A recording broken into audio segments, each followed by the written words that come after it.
Subscribe to our YouTube channel and press the bell icon so that you never miss any video lesson from Rouse IAS Study Circle. Hello and welcome to Daily News Simplified, an analysis of the Hindu newspaper from UPSC perspective.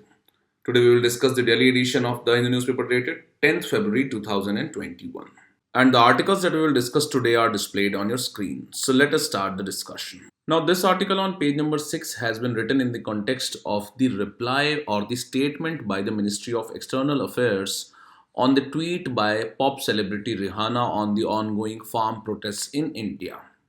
And in this line, the author says that the direction of Indian diplomacy's external publicity is no longer confined to other governments and international organizations, but now it is also targeting the international celebrities or the individuals who are trying to malign the India's image globally. So, in this context, let us look at the new combative approach in diplomacy that is being used by India. Also, what are some of the concerns regarding use of such an approach, and what should be the approach of Indian diplomacy as far as the interests of India are concerned? So, let us look at these aspects now. And some of the points that we discuss here can be important for us from General Studies Paper 2 point of view in the topic International Relations. So, in this context, we have seen that the Ministry of External Affairs has clarified or given press statement on the comments by foreign celebrities on the ongoing farm protests in India. So, in this regard, it is being said that India is following a new combative diplomacy, and this new approach seeks to clarify the government's position and refute misperception on the issues which are important to the Indian government. Now, we note that the farm laws that have been passed by the parliament and the ongoing protests are both important issues from the Indian government point of view. And accordingly, India has tried to clarify the government's position and has tried to refute the misperception on such issues.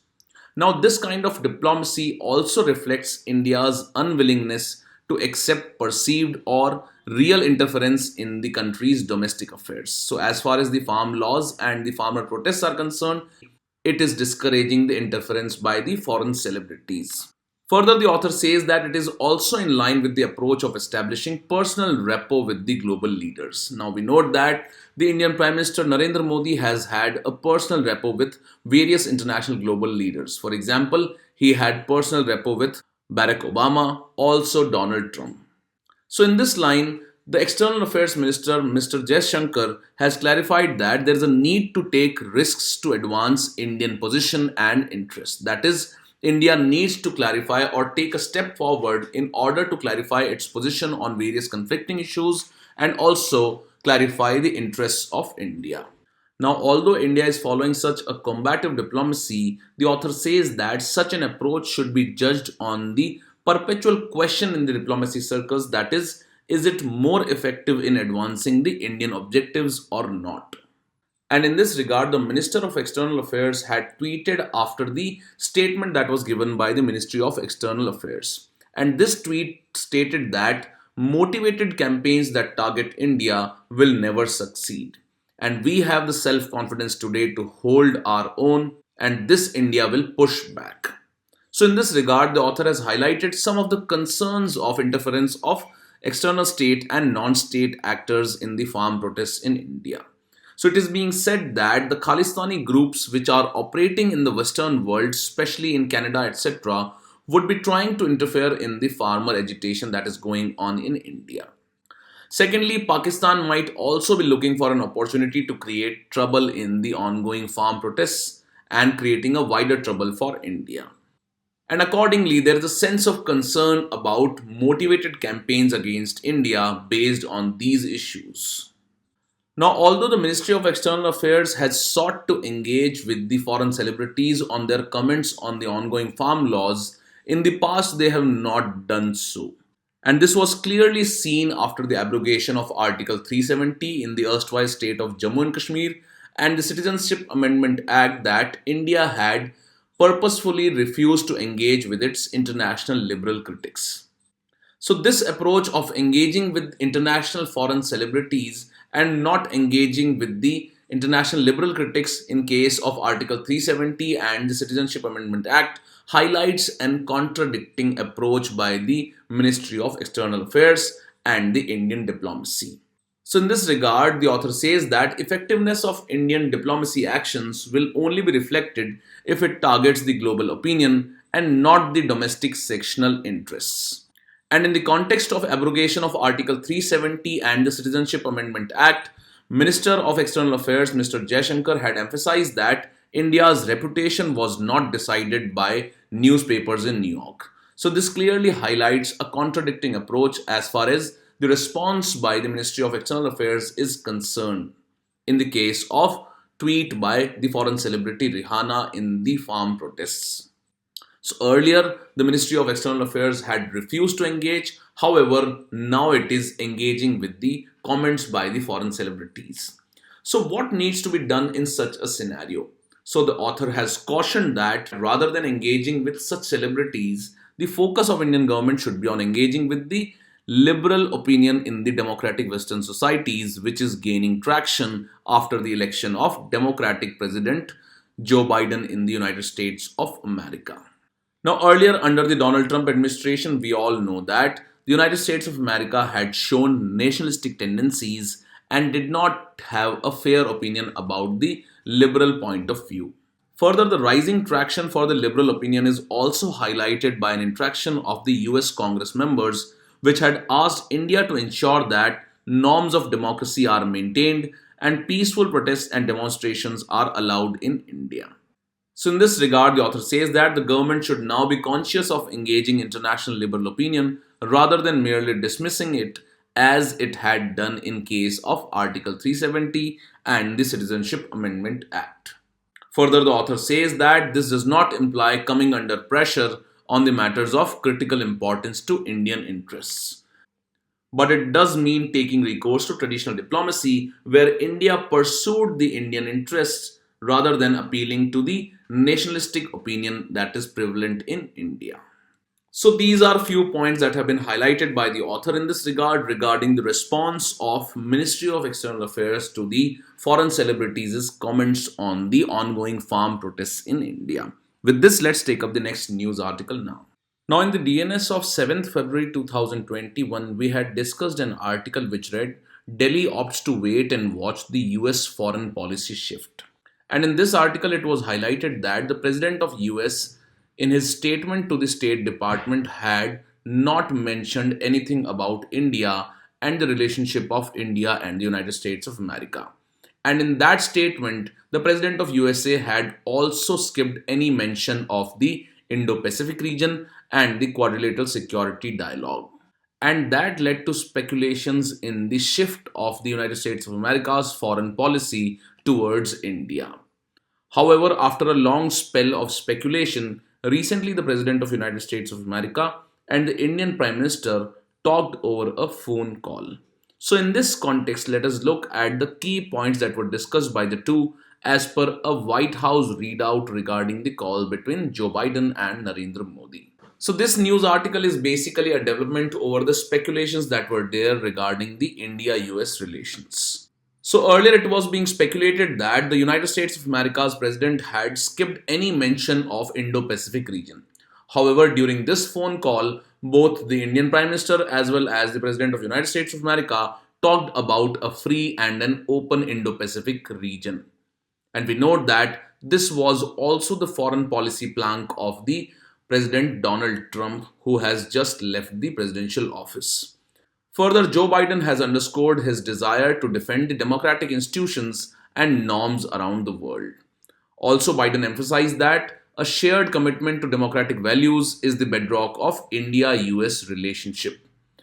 And on the Indo Pacific, the phone call talks about freedom of navigation, territorial integrity, which is also a reference to Chinese aggression along the LOC, and strengthening of the quadrilateral security dialogue, which includes the India, US, Australia, and Japan. Further, the US and India will work closely together to fight against COVID-19 pandemic and renew their partnership on climate change, rebuild the global economy in a way that benefits the people of both the countries, and stand together against the scourge of global terrorism. So both Joe Biden and the Prime Minister Narendra Modi have talked about various global issues in which both India and US intend to collaborate, and these include the issues of terrorism, the climate change, rebuilding of global economy, and fighting the COVID-19 pandemic. Also, both the leaders agreed to continuing close cooperation to promote a free and open Indo-Pacific, which will include support for freedom of navigation, territorial integrity, which is a mention of China, which has been misusing its territorial integrity in the South China Sea, and a stronger regional architecture through the Quadrilateral Security Dialogue, which is also a security dialogue aimed at the rising aggression of China in the Indo Pacific region. Further, regarding Myanmar, where recently a military coup has happened, both the leaders resolved that the rule of law and the democratic process must be upheld in Burma. And finally, the leaders agreed to stay in close touch on a range of global challenges and look forward to what the United States and India will achieve together for their people and for their nations. So these are the highlights of the phone call that happened between the President of the United States of America and the Prime Minister of India. And all the speculations that the United States of America's president had avoided India's mention or the mention of Indo-Pacific region in the statement to the State Department have been put to rest. And clearly this phone call has highlighted the mention of free and open Indo-Pacific region. Both the countries will be collaborating on the global issues, for example, terrorism, etc. And this highlights the new direction that the India US relationship is going to take. With this, let's take up the next news article now. Now, this article on page number 7 has been written in the context of a recent judgment of the Bombay High Court in Satish Ragade versus State of Maharashtra case. And in this case, the judgment by the Bombay High Court has been criticized. And this is because the court had acquitted the accused under the POCSO Act. Now, why was this judgment of the Bombay High Court criticized? Now, the Bombay High Court had acquitted the accused who was found guilty of sexual assault. And in this case, the Bombay High Court acquitted the accused on the grounds that he had groped his victim over the clothes and there was no skin to skin contact between them. And accordingly, as this judgment was likely to set a dangerous precedent, the apex court stayed the acquittal of the accused. Now, as the Bombay High Court had acquitted the accused on the grounds that he had groped his victim over her clothes and that there was no skin to skin contact, and this acquittal by the Bombay High Court was based on the provisions of the Protection of Children from Sexual Offences Act 2012. And in the POCSO Act, the acts of sexual assault are explicitly mentioned. And these include touching of various private parts or doing any other act which involves physical contact without penetration. So, as in this case, there was no skin to skin contact, the Bombay High Court had acquitted the accused. However, the Supreme Court has stayed the acquittal of the accused under the POCSO Act by the Bombay High Court. Now, in this context, let us first understand why was a new legislation in the form of POCSO Act or the Protection of Children from the Sexual Offences Act required. And also we will discuss as to how is the POCSO Act different from or an improvement over the IPC. And eventually we will look at the purpose of the POCSO Act and how the narrow interpretation by the Bombay High Court would have led to the denial of justice in this particular case.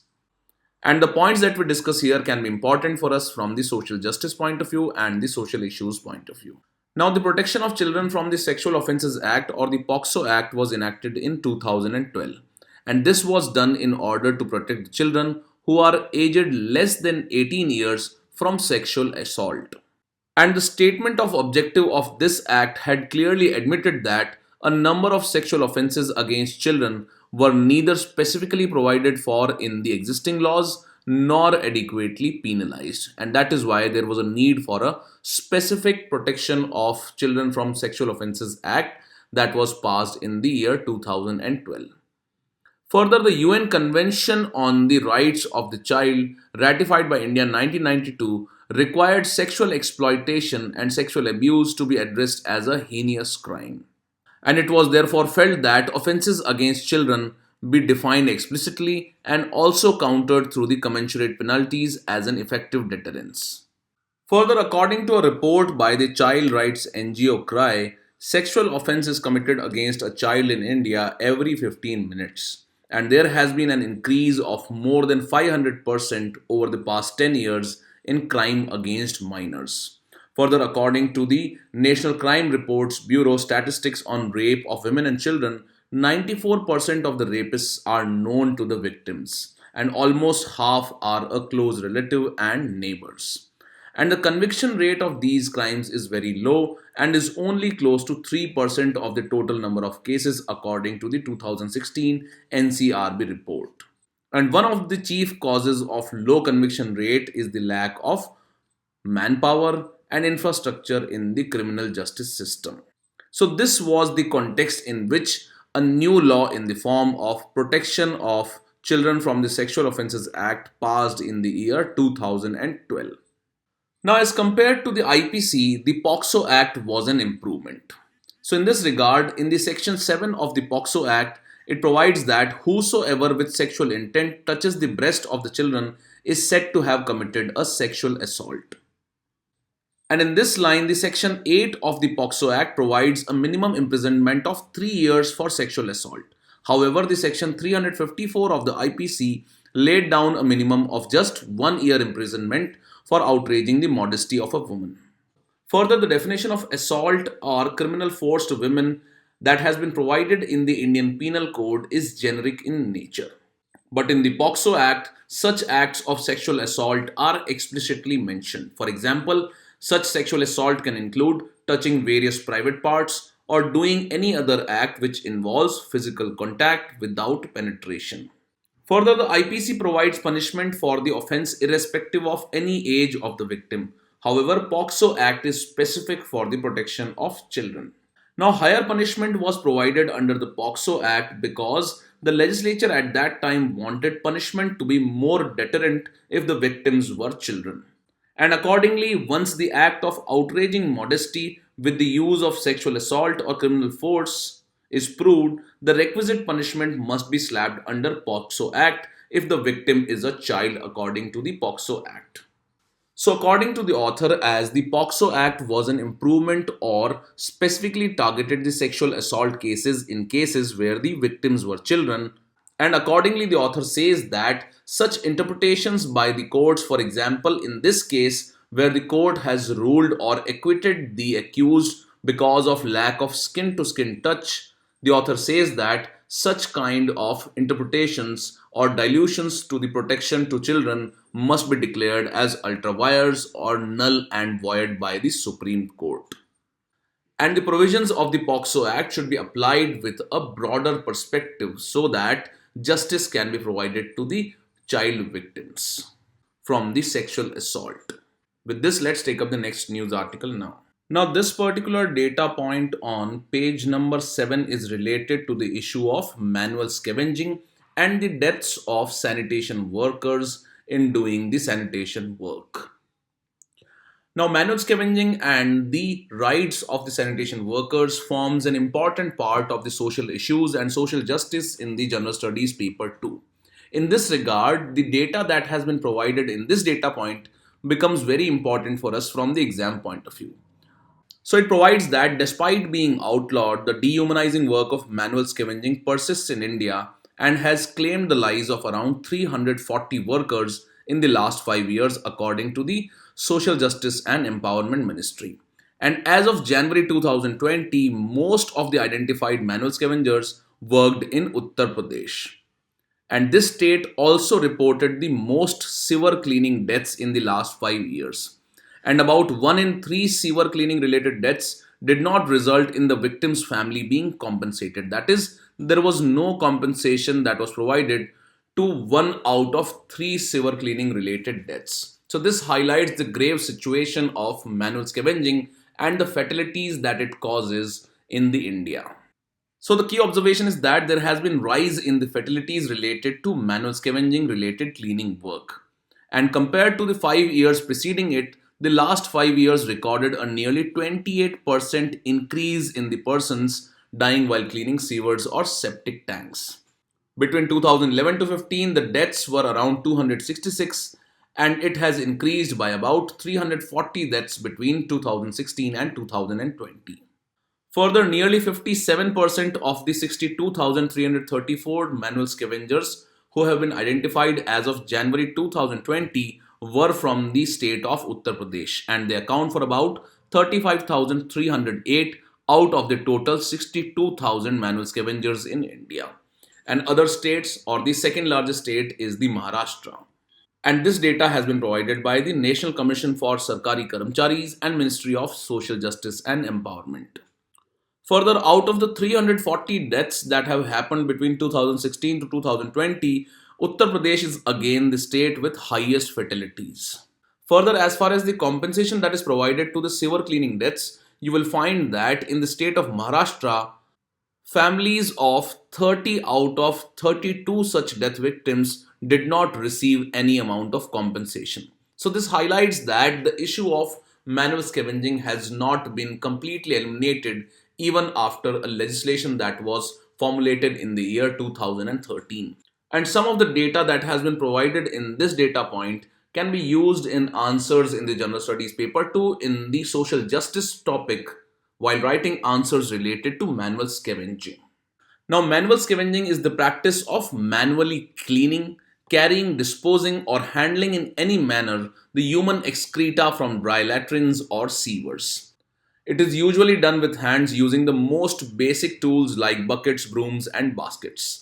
And the practice of manual scavenging is the worst surviving symbol of caste untouchability in our country, and this is because the only so called lower castes are expected to do this job.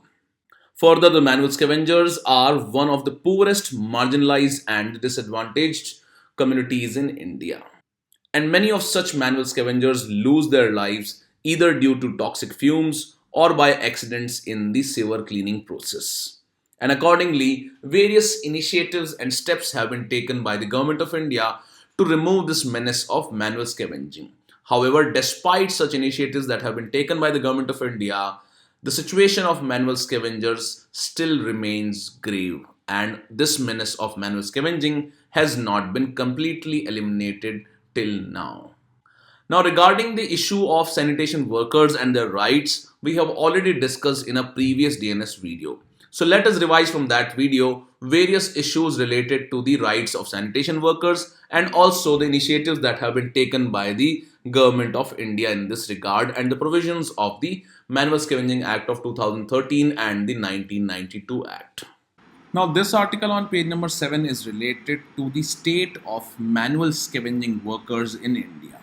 And although the Government of India has passed various laws for improving the condition of the sanitation workers, these sanitation workers continue to face stigma and they are devoid of the essential rights. So, in this article, let us understand the status of the sanitation workers in India. What are the steps that have been taken by the government in this regard to improve their situation, and specifically the two acts that have been passed by the Government of India for improving the conditions of these sanitation workers. And after that, let us look at the two bodies that have been created for improving the conditions of the sanitation workers. And some of the points that we are going to discuss here can be used in answering questions in the General Studies paper 2 in the topic social issues. So now some facts and data related to the status of sanitation workers in India.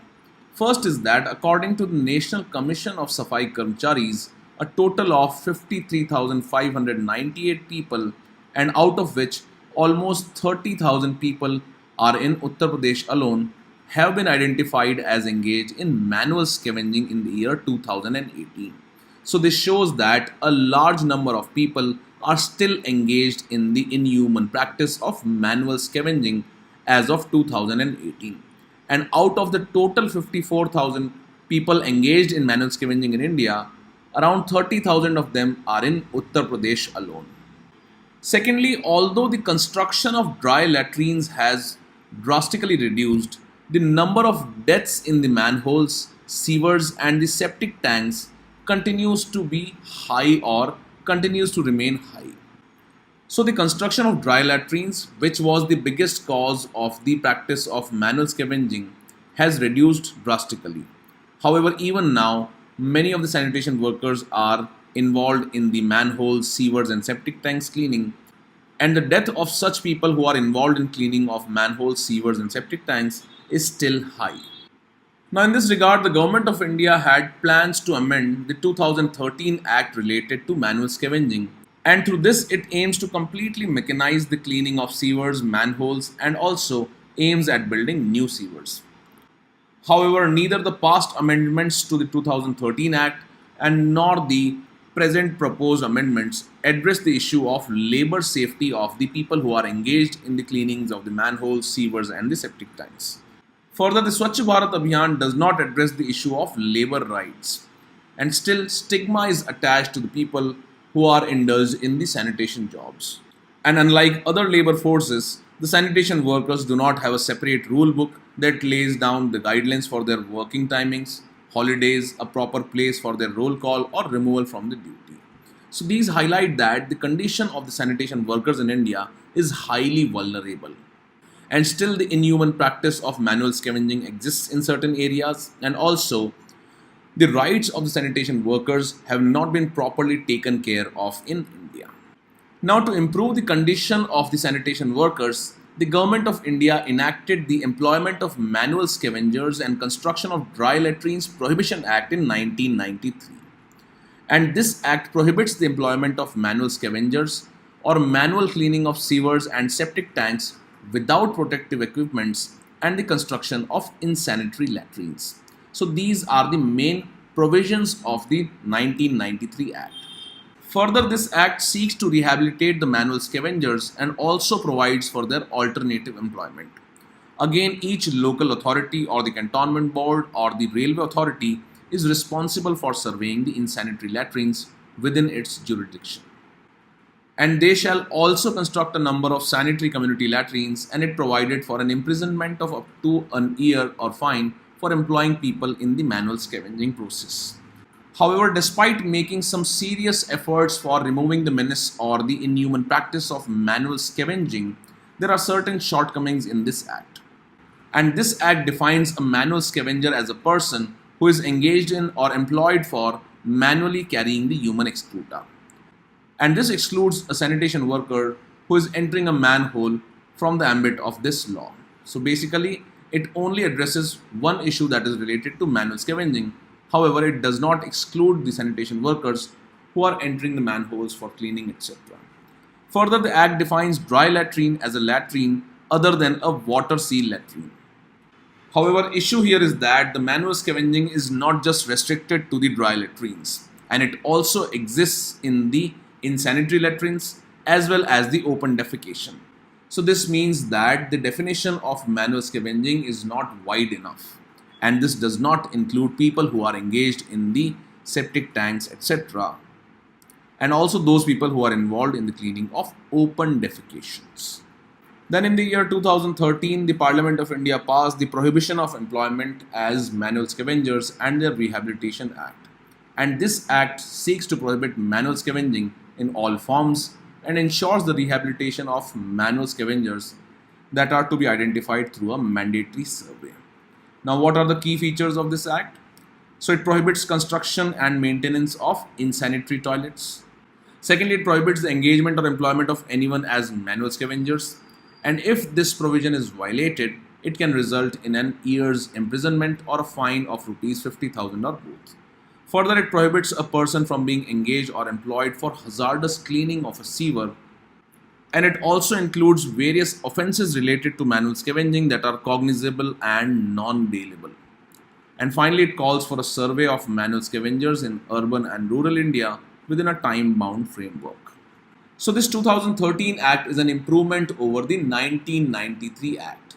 And in this regard, it prohibits the construction and maintenance of insanitary latrines, etc., and the quantum of punishment has also been increased.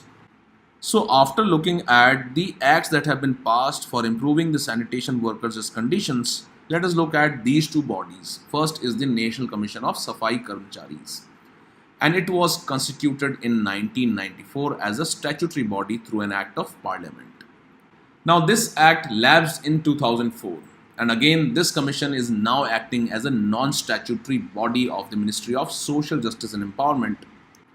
Non-statutory in the sense that it has not been created by the Act of Parliament. Second body is the National Safai Karmcharis Finance and Development Corporation, or the NSKFDC. Now, it is a wholly owned Government of India undertaking and it works under the Ministry of Social Justice and Empowerment. Now, it was set up in 1997 as a not for profit company under the Section 25 of the Companies Act 1956. Further, it is an apex corporation for the all round socio economic development of the Safai Karamcharis, scavengers, and their dependents throughout India. It is also the nodal agency for the implementation of the central sector self-employment scheme for rehabilitation of manual scavengers, and which is under the Ministry of Social Justice and Empowerment. And finally, it plays a vital role in elimination of manual scavenging. So these are the two bodies that have been created for the upliftment of the Safai Karamcharis or the sanitation workers. However, the National Commission for Safai Karamchari is not a statutory organization and is neither a constitutional body.